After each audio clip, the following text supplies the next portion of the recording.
Acharya 90 FM, your own radio. Myself, Tejaswini. In our guest interview, we have invited today Mr. Kunal Hriday. Kunal sir, welcome to Acharya 90 FM, your own radio. Thank you. Yeah, let me tell you about a little bit of Kunal sir. He is a social activist. Basically, he is an actor, he is a poet, he is a writer, and he has published. He is a martial artist also, and he is into classical vocals also. He has learned classical music, and he has love for animals. So we will be knowing all his aspect and journey till now. So Kunal sir, first I think we should start with your writing aspect, right? Yes, we can. Yeah. So how you pursued when you started writing, that I could ask you. First of all, thank you, Tejaswini, for this generous introduction. I think that's a lot for me. To answer your question, I think writing is not something you choose. Okay. I've been writing since I was very young, but I never envisioned myself as a writer, to be honest. However, I have always aspired to be an actor, which gladly I am today. And I would say writing happened in the process. Okay. Once I realized that, I think I am coming up with something very professional. I mean, this kind of writing which I am doing is not usual. Then I think I decided to get my work published. So that's how it happened. Yeah, great.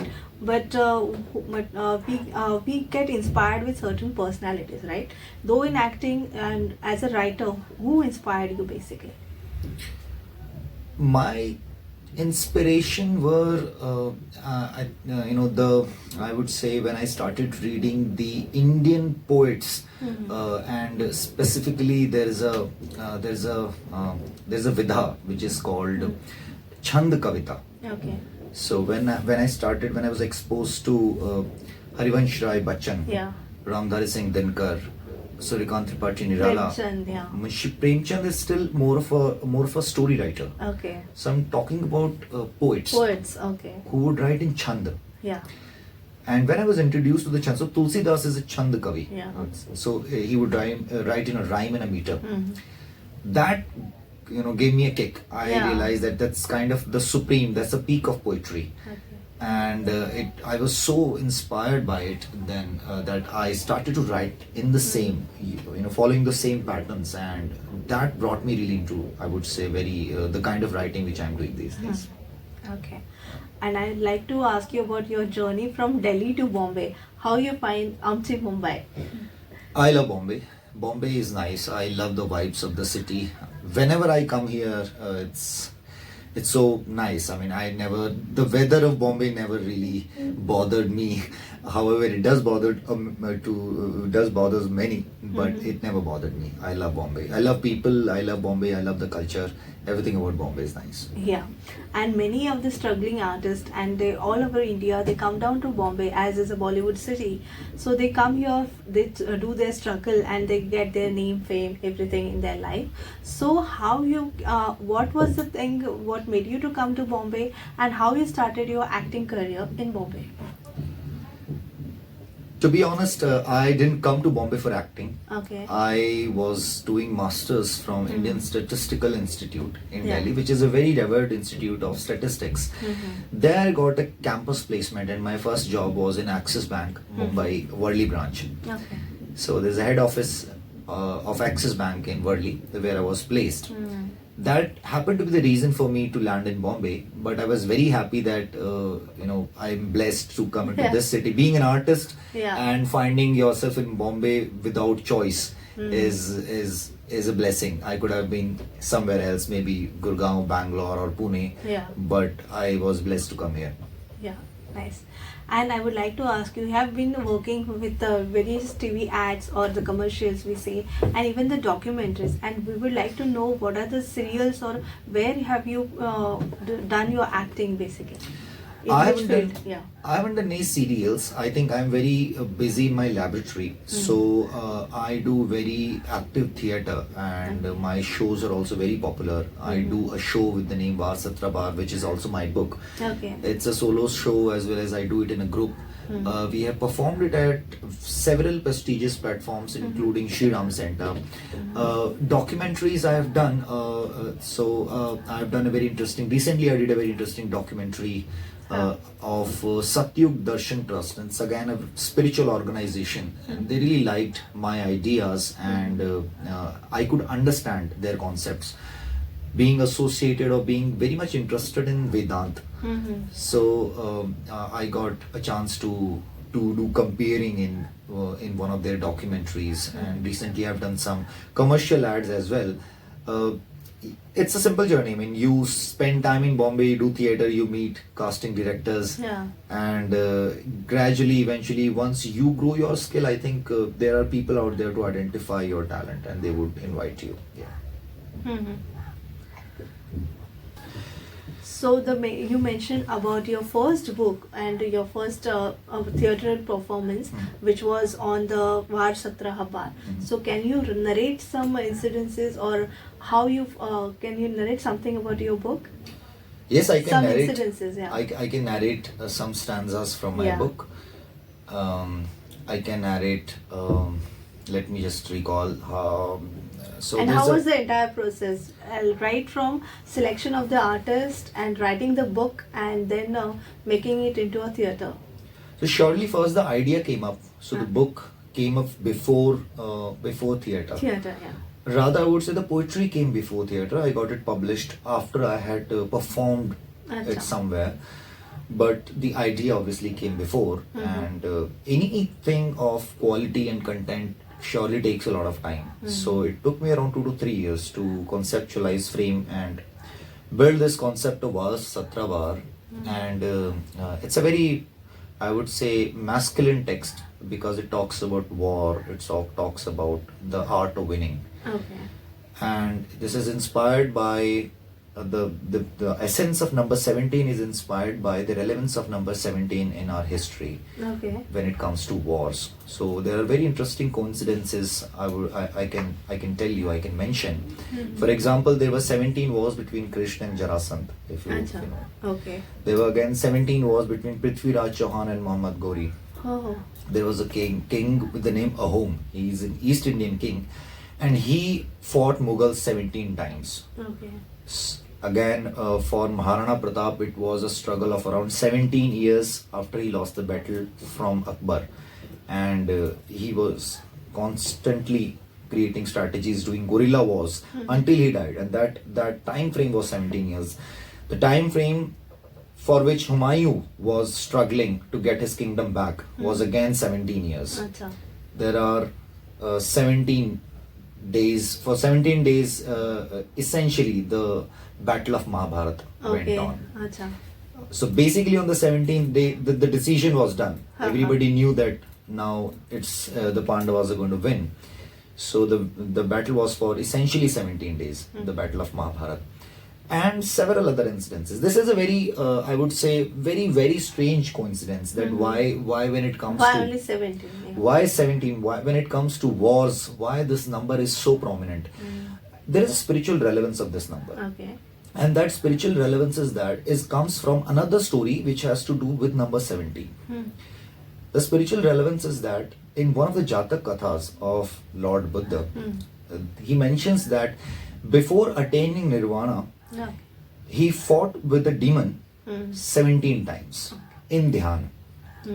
And that demon was named Mara.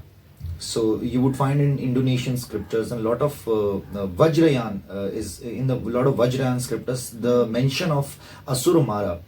And this Asura is basically not a bad Asura. It's not a demon in the sense that he is evil. But he is somebody, say, who is very prosperous. I mean, and he is he has wealth, he has things. He is rich. Somebody you would say in the lines of Indra, who is possessed with a lot of things. And for Nirvana, you have to essentially drop everything. So the thing is that nature conspired against Buddha 17 times in a way that when he was almost there, almost at the point of Nirvana, to distract him. So the nature came in and said that, I would offer you everything, wealth, I would offer you the empire, I would make you king. Why are you, in such a hurry? and Gautam Buddha lost 16 battles to Mara before attaining Nirvana in the 17th battle. So I think this number is very crucial, and it lays down 17 very important lessons probably of our life, which I tried to put up in my book. So it is divided into 17 poems. And every poem starts with the analogy, catharsis, and then ends with a catharsis. It ends with a message, you would say. And that message is about the art of survival, what a king should do in such and such and such scenario. Whole lot of thinking process went behind it. I collected incidents. There was so many personal incidents, and also many things I read to come up with this analogy, because when this thought started to brim up, so I couldn't resist. I just wanted to collect, gather, and finish it. It took a while, but I'm glad that I was blessed to create something which I can say is a very different work of art. At least I haven't seen anything of this sort in my time, at least. So that is how Var Satrabar came up, and surely the book came much before. And before I started working on Var Satrabar, of course, I was very much inspired by similar poetry. So maybe that's how the destiny puts you into something. I never knew that I would write a book. I always thought that I'm a big fan of poetry, but then in the journey I happened to write something which I think hasn't been written yet. It's very difficult. So it's very similar to mathematics. It is very difficult to find something very new in art. So much has already been done. There have been so many poets, so many shair. So they have given a lot of contribution to Hindi. So, for example, if I ask love, what is new you would say in love? It's a common thing. So much has been said, so much has been written. So that is why it is difficult. But gladly, I think very less has been said about war. So one things I can recall is Maharana Pratap by Shyam Narayan Pandey, or Rashmi Rati by Ramdari Singh Dinkar.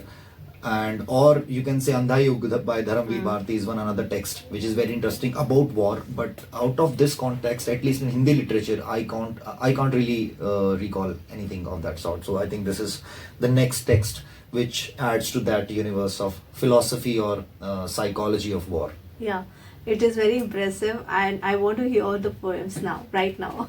Okay. Could you please share some of your Some of them. I'll recite. Let me just recite it from the book. I have this book. I'll just open one very personal favorite poetry of mine, and this poem is about martyrdom, which is a very important aspect of war, because you can't deny the fact that people will die if there is a war. People die, men die, and it's very unfortunate. It's very upsetting, but that is the truth which Krishna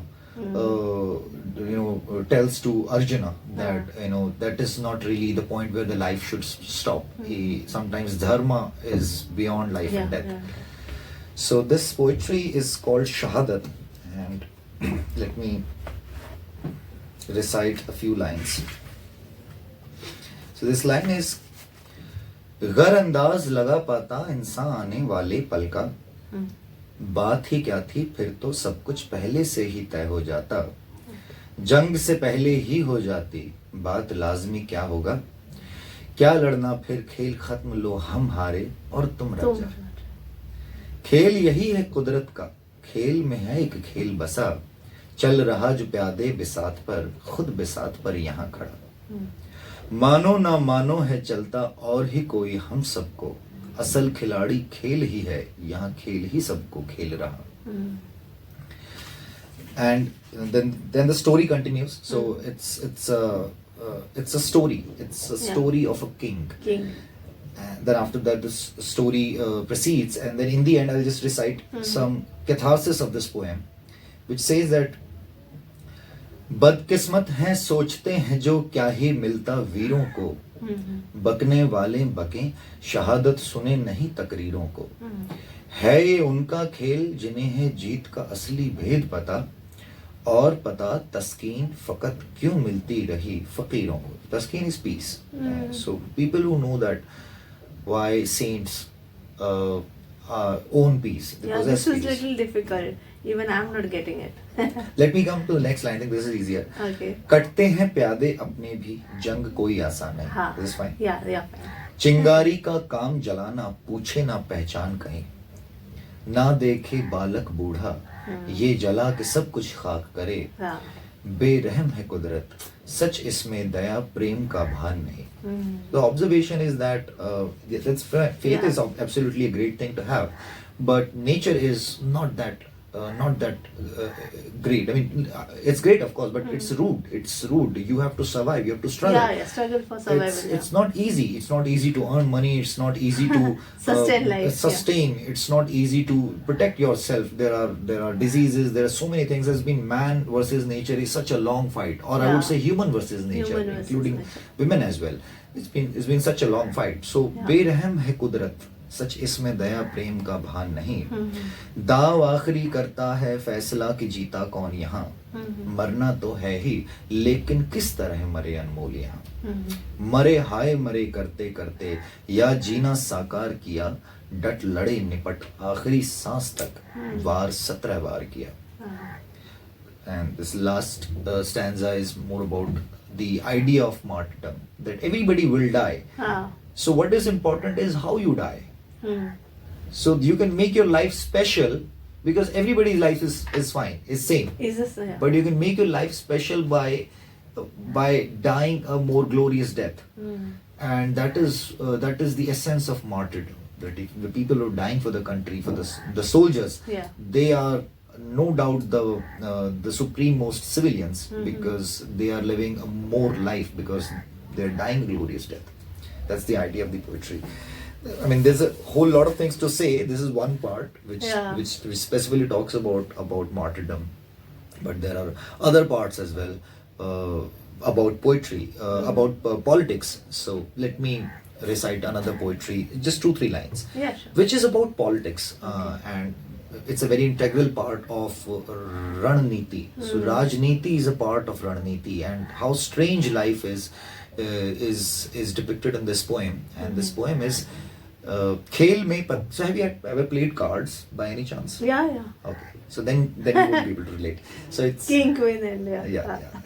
So the poetry is खेल में पत्ते बिछे थे हर तरह के शूर के. The shur is a fighter. Yeah. खेल में पत्ते बिछे थे हर तरह के शूर के सर बनेंगे या कटेंगे पान बेगम हूर के. या गुलामों में ही आपस में झड़प हो जाएगी 4 रंगों में बटे थे पहले ही सब टूट के. और पिसना पाए जो गड्डी से बाहर रह गए क्या पता हकदार थे जो कर जने सब कह गए. Nice. Again, another analogy. काट कर पीसा था गड्डी को अदब से बीच से. हाँ, बराबर. फिर हुआ क्या तुर्प के पत्ते क्यों नीचे रह गए. तुर्प is trump. You remember Yeah. trump? फिर हुआ क्या तुर्प के पत्ते क्यों नीचे रह गए. हाँ. जंग के सैलाब में दहलों ने दिल दहला दिया और जो आगे लड़े वो सबसे पहले बह गए. Oh. That's how strange war is. That the most strongest warriors die the earliest.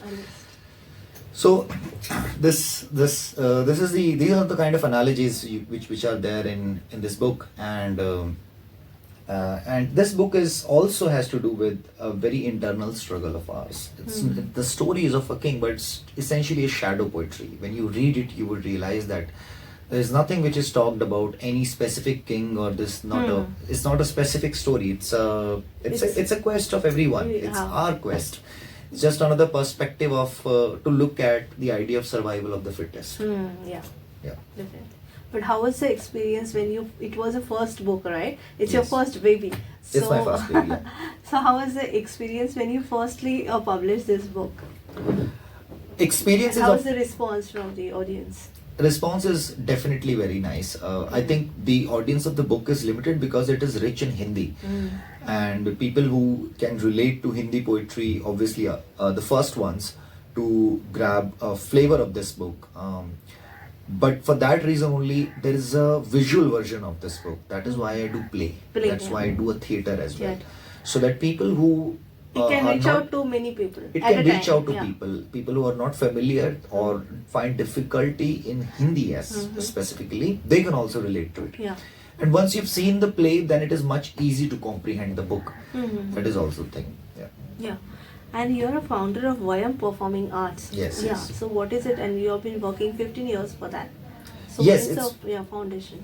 So when I was in college, in Shivaji College in Delhi University, there was no theatre group there. There I started a society, Vayam Performing Arts, and it wasn't just me. We were a bunch of colleagues, Okay. and we started this group, Vayam Performing Arts. And after we passed out, we realized that we would like to, don't break that association, and we got it professionally registered. Now it's been very long, it's been 14, 15 years. It's a very grown up, it's a very active group of theatre professionals. We have a team in Delhi, we have a team in Mumbai. Lot of our students have done masters or graduation from the prime institutes like FTII, BNA, Mumbai University, MA in Theatre, NSD. Yeah. And they are also doing pretty good in cinema and theatre. Okay. So things have been great. I mean, this has kept the theatre in me as well alive. Yeah. That's also, Definitely. yeah. We'll continue the talk with a short break. Kindly listen to Acharya 90 FM your on radio. Thank you. Acharya 90 FM 90 FM.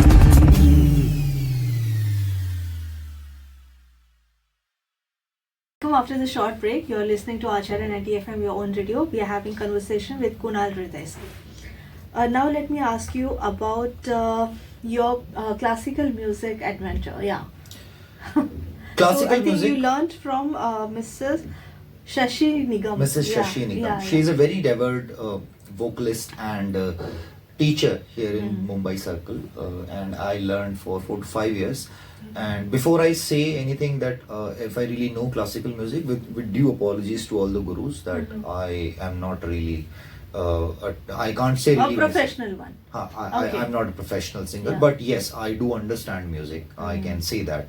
I can sing. I can sing, but I'm not really. That's not my forte. I'm an actor Okay. primarily, and I have learned music sufficient enough to train myself as an actor. And for that, obviously, all the due goes to my guru, Ms. Yeah. Shashi Nigam. Yeah. Yeah. And in acting, you basically got the tutelage from Neeraj Kabi sir. And Yes, I learned- We would I like learned. to know about him. I learned from him, and I'm glad that at his level there are very few actors who are out there in the open to teach their skills. I did learn from him and several other teachers as well. So acting, I would say, has been a journey rather, Yeah, yeah. not really under one guru, and that is how Yeah, usually yeah. things are in acting. And it's not limited for 3 years course, 5 years course. Yes, exactly. So It's a journey, yeah. it's a journey. It's Life a journey, yeah. Yeah. So as I said, that acting is rather not really one art, rather an intersection of lot many arts. Yeah. So it's very difficult to stick yourself in acting. So yes, I have learned surely from Neeraj Kabi, and it was a great experience to be mentored under his guidance. And also I have been exposed to a lot of actors as general. So I think a lot of things you learn Yeah. together performing on stage. So that has also been the case. One thing, yeah. Yeah. And I would ask you, how was the experience after getting the Sangeet Natak Academy Award? It's a prestigious award. Yeah, so okay. it's a- So let me just clarify. I think I'm still. That award is. I got the award for the performance, for the play which I Yeah. do. So there is an annual award which is only kind of given once to one individual, Sangeet Okay. Nataka Award. So Yeah. yet I'm not the receiver of that award. Yet I haven't got that award, but I hope to get it. I hope to get it. But so far I have got the award for the play, Play, yeah. for the Which for you the- have written. Yeah. So there are two categories. One is the production, Yeah. and then there is an actor in general. Actor in general. That yeah. is often given to somebody who's of much experience. Yeah, I yeah. think too young to receive any award at a Yeah, national but getting level. this award for your play, that is also. That is obviously yeah. yeah. So yes, that has happened, and I'm very grateful to them to acknowledge my efforts and acknowledge this text at a very at such a young age. They recognized it, and it was appreciated. Yeah. It was And it's a appreciated. remarkable work you have done. So it got notified. Yeah. Thank you. Yeah. I would like to ask you regarding social initiatives. You have some social initiatives, like you associated with the animal shelters. So you have love for the animals, and Yes. what is that? I do have love for animals, and especially cows and dogs. I think I don't have a personal corner for these two animals. Huh. I think they are very lovely animals. If you have dogs, if you see dogs, they are so much social. They just merge with humans. I think the most cruel animal is human being.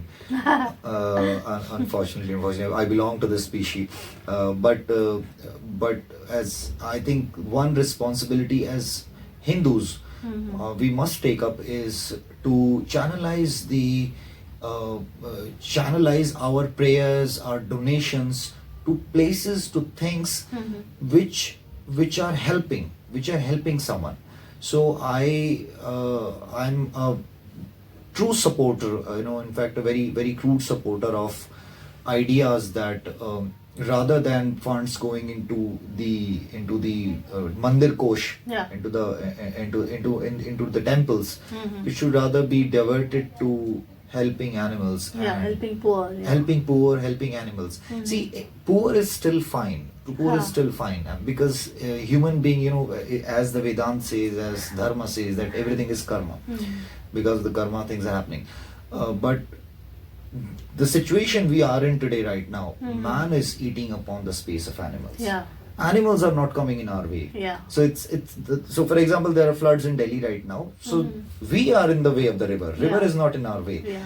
So we must understand, I think, this responsibility that if you have anything to donate, if you have anything to do, serve, rather than putting that money into a temple or getting it use it as a, I would say, bargain with God to fulfill your wishes. I think one great way is to help out animals. So there's a very popular these days. Sukoon is a shelter house in Delhi where I would often visit, and I would make sure that I try to help the shelter as much as possible. I also proposed a very interesting idea to some of the very influential and revered people, if they can design and structure out things that every god is associated with an animal. Yeah. Right. So if there has to be an association, if you really want to drive for people who are religiously motivated and motivate or drive that motivation towards actually helping animals, then one way is to associate the shelter houses of a specific god Yeah. to the temples Temples, of that yeah. specific animal. to the- Locality. Yeah. So, for example, dog is the animal of Lord Dattatreya. That's right. Also, Bhagwan Parshuram. Okay. So, wherever there are temples of Lord Dattatreya or Bhagwan Parshuram, we can have a simple QR code Yeah. and address of the dog shelter. If somebody is interested, then rather than putting it or giving to the temple funds, they can also, I'm not denying that you don't donate to the temple, Yeah. but maybe you can Some devote part of some the part funds of it can, to yeah. the dog shelters. And you go there, the situation is so difficult. Nobody wants to pick a dog which is who is hurt in an accident, is lying on the road. Nobody wants to pick that dog and take it to dog shelter. Even if the government facilities, government hospitals are not sufficient for human beings, so how do you expect them to be sufficient for animals? Yeah. So the donation, when it goes to these shelter houses, the NGOs which are genuinely working for the welfare of animals, I think it's a great deed. This is something which I envision is a social responsibility and social cause. I would like to take up going forward, and I am right now very much concerned about it. I'm doing as much as I can. Yeah. So my effort is, and this is my request to. I've tried to approach ministry as well, Okay. if they can help in this particular regard, that So for dog, it's Lord Dattatreya, and all the famous Dattatreya temples. They can be connected to any Yeah. of the revered, maybe government dog shelters. People would be happy. People just don't know about it. People There just is no much awareness. there's not maybe. much awareness about it. People wouldn't mind doing actually this. And since cows are associated with obviously lot of gods, including Lord Shiva, so you can have those things are already there. I think cow is one animal which is already very revered and Yeah. cared for. But there are other animals like, and one of them is dogs, which is very dogs and cats rather. Yeah. So we can have something for them as well. Definitely. And even you're a club member of Chitranagari Samvad Kalamanch.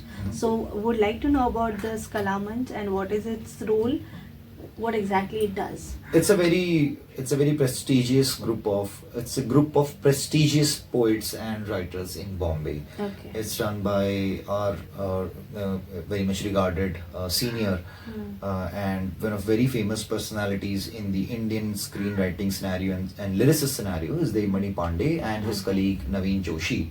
And it's a great platform for young writers. So that's great that it's great that that such clubs are there in Bombay, and I'm glad to be a part Yeah. of this club where lot of, I would say, senior and celebrated poets are there, and I get a chance and opportunity to sit among them. Yeah, and to perform. I feel blessed that they acknowledge my work. Yeah. I mean, I am nobody. And you're part of their group. That is amazing. I'm a part of their group. Yes, I'm nobody. Like in this age, I am really, given their level of experience and the kind of work, maybe they recognize Yeah. my efforts and my work, and they think that I'm doing something important. Definitely. And what are your future plans in your acting as well as writing field?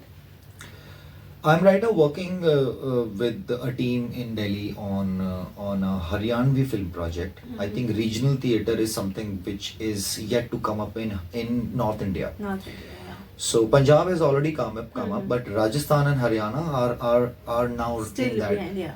are still behind, and right now things have started to happen. Okay. So there is an age of regional language actually. So with the advent of Wasipur, gangs Yeah, of Wasipur, yeah. the Bhojpuri and the languages of UP picked up. Okay. I think Haryana and Rajasthan are yet to pick up, and this is the time when things have started to happen.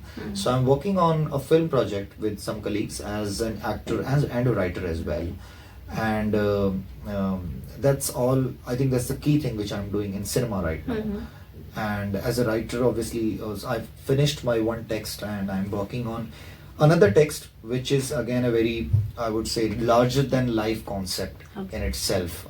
And this text is a kind of, I would say, complementary to Var Satrabar. So Var Satrabar is a very masculine, is a very yang idea of life. My next text is going to be completely yin idea of life, and this text is named, I've already named it. I think that's the best name. I wouldn't change this name. Its name is Stree Puran, and it's a comprehensive philosophy of woman, man and nature. Okay. Rewritten. It's been said many times. A lot of people in history or poets have tried to do it, including it's the first reference of this is is in, I think, Ramayana? not even Ramayana. Okay. It's in some Ved out of the four Vedas. I think it's Rig Ved or something. Ved, yeah, Rig And Ved. Rig Ved mentions the story of Pururava and Urvashi. Yeah. Okay. And there's a first reference where in a beautiful landscape where there is nature at its best, Yes. a beautiful woman and a courageous man meet, Yeah. and the whole philosophy of life happens over there. Then again, there are a lot of English poets who have written about, from the Western perspective, the story of Bible. Again, rewritten the story of Bible, that is the man, woman, nature, and the serpent. And then again, many other references are there, which is again, Ramdhari Singh Dinkar wrote Urvashi, is another very interesting work of poetry on the same idea of man. There is a book of philosophy as well by Alan Watts, and the name of the book is also Man, Woman and Nature. Okay. Lot of historians, including psychologists, Sure. historians, and poets, have tried to unravel this idea of who we are, Yeah. who is a woman, who is a man, and how this coexistence works. But I think the need of the hour was such that I thought that I had something new. In fact, a lot of new things to say which haven't been said yet. Okay. And I started writing this. I started working on this concept. I presume that I'll be able to finish this by maybe end of this year. No. Yeah, so there's going to be most likely going to be my second book, and that's about Yeah, future plans. that's yeah. about you. That's about women.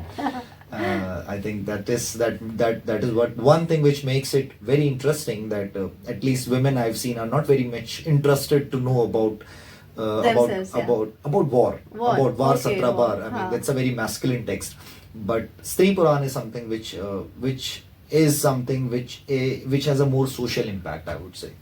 It is something which is not yet said, the mystery of woman, Yeah. which is I apologize to really get into the shoes of doing this being a man, Yeah. but I think I had some ideas which are not there out yet. And we can know the men perspective of looking towards women. Yes, it's not really a man's perspective, but I would say the perspective of the intellect. Yeah. An intellect can be a man and a woman. And the analogy is that in the book, the one thing which I've tried to do is distinguish men and women in terms of their powers. Yeah. So there are only two tattva, Stri tattva and Purush tattva. Yeah. Man is somebody who has more Purush tattva, less Stri tattva. A Stri is somebody who has more Stri tattva and less of Purush Yeah. tattva. But both the tattvas are present. And that both are important. Yeah. Both are important, and the tattva is there in both. Both the tattvas are there.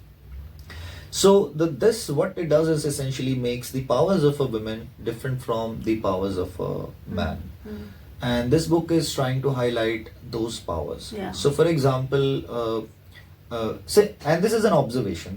I'm not saying that I am trying to scientifically prove something. I'm not saying that I am absolutely correct, but these are analogies. And one analogy in the book is again that why I'm writing this book, why a woman is not writing this book, because intellect is the possession of a man. And I am saying yes, man is more intelligent, or the intellect is bestowed to man by God, and that is evident. I mean, you can see that the most best chess players in the world are men. Now the thing is that intellect is a very revered thing in today's society. I would also put a conjecture that people shouldn't, or women shouldn't feel offended if I'm saying that intellect is possessed by man, because their power is different. Also, intellect is nothing, there's nothing great about intellect. This is a myth in society that intelligent human beings are good, are better. There's nothing great about intellect. I think the damage which has been done to the world, to the damage which is right now happening to the nature, Yeah. that is an outcome of people who were, or the efforts of people who were great at intellect, all the technology that you can see. Yeah. So there's nothing amazing, great about intellect. Also, you would see that the more intelligent people, if you're high at intellect, then the more logical you are. No. And that really bars a lot of possibilities for you to understand the divine, because you're questioning everything. So the equivalent power of a woman Yeah. is intuition. So Purush, Buddhi, and Stri Bodh. That is the conjecture and one analogy which the book says, that women and men are different, and this is one way they are different. Okay. But have you portrayed any Sita or Narmada, any of these women? It doesn't mention any women Okay, as not such. a particular. Not a Okay. particular women. Yes, it does mentions, since it's a poetry, it has their references, but not really a story, or we are trying to emphasize on one woman. But it says a very important thing. See, we have to understand that which the very fact which brought me into writing this particular text, that we have to understand that we have seen, the humanity has seen very difficult times. Yeah. The dark ages, the 800 years from 1200 AD till 1900, or rather I would say until World War II. Okay. That this has been a very difficult time of humanity, and since it was a difficult time, somebody who has really suffered in this whole phase is women. Yeah. And one reason is that the education, the necessary education, and when I say education, I'm specifically saying literacy. Because education has always been there, so women were always taught to how to do embroidery, to take care of the household Yeah. work, to do. But I think literacy is something which is a way of expression, which was not there, and absence of it created a gap of literature. The analogy is that in 800 years, in this time frame of 800 years, I can't recall more than 5 to 6 women who were prominent. For example, maybe some queens, prominent Rani queens, Lakshmi Bai, Rani you can Lakshmi say. Bai or Mirabai Ahilyabai. or Ahilyabai Holkar. And there have been so many interesting texts by men in the history of human civilization, including Bible, Quran, Ramcharitmanas, Gita, Manusmriti, Kam Sutra, and there's a book Rati Rahasya, which was written by books by Chanakya, Tenali Raman, which happened to be the foundation of our civilization. But the interesting observation was that I can't recall any book by women. So it is very unfortunate that the civilization we are living in, it is missing the literature of women. Yeah. There is no literature of women. There's hardly any literature of women. There have been great women laureates. I must not deny Mahashweta Devi or Yeah. Amrita Pritam, who have come up, who have. But if you read about their biographies, you would understand that how difficult their life has been.